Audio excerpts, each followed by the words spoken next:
బులెటిన్లో breaking news చూస్తున్నాం. Adani group chairman Gautam అదానీపై న్యూయార్క్ లో కేసు నమోదైంది. $1 బిలియన్ లంచం మోసానికి పాల్పడినట్లు గౌతమ్ అదానీపై కేసు నమోదైంది. గౌతమ్ అదానీతో పాటు ఆయన మేనల్లుడు సాగర్ అదానీతో సహా మరో 7గురు ఇందులో నిందితులుగా ఉన్నట్లు అధికారులు తెలిపారు. 20 ఏళ్లలో $2 బిలియన్ విలువైన సౌరశక్తి సరఫరా ఒప్పందాలను పొందేందుకు భారత ప్రభుత్వం అధికారులకు $265 మిలియన్ లంచం ఇచ్చినట్లుగా అధికారులు గుర్తించారు. అలాగే అదానీ గ్రీన్ ఎనర్జీలో అక్రమ మార్గాల ద్వారా రుణాలు, బాండ్లను సేకరించినట్లుగా తెలియజేశారు.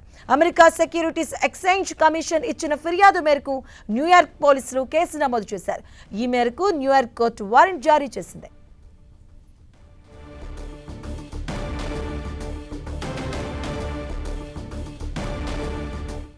బులెటిన్లో బ్రేకింగ్ న్యూస్ చూస్తున్నాం. అదానీ గ్రూప్ చైర్మన్ గౌతమ్ అదానీపై న్యూయార్క్ సిటీలో కేసు నమోదైనట్లుగా తెలుస్తోంది.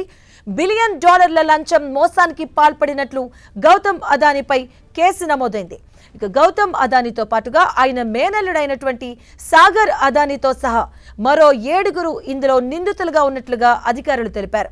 20 ఏళ్లలో $2 బిలియన్ విలువైన సౌరశక్తి సరఫరా ఒప్పందాలను పొందేందుకు భారత ప్రభుత్వ అధికారులకు $265 మిలియన్ లంచం ఇచ్చినట్లుగా అధికారులు గుర్తించినట్టు సమాచారం.